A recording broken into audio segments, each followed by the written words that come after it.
Introduction to JavaScript Switch Statement, a tool in JavaScript to control the flow of execution efficiently, allows developers to control multiple paths of execution. It is cleaner and more efficient than using several if or else statements. Understanding the basics of JavaScript Switch Statement evaluates an expression and matches the result to a case clause. If a match is found, the code block within that case clause is executed. Default case is executed if no matching cases are found. Diving deeper into JavaScript switch statement, importance of the break statement that stops the execution inside the block. Switch statement continues executing the following expressions until a break, or the end of the switch statement is found if break is omitted. Allows using the same code block for multiple cases by stacking the cases together.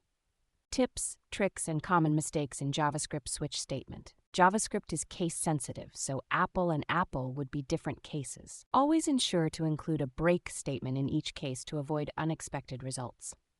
Expressions can be used in case clauses, providing more flexibility, but potentially harder to debug. Conclusion on JavaScript switch statement. Powerful tool for controlling the flow of a program.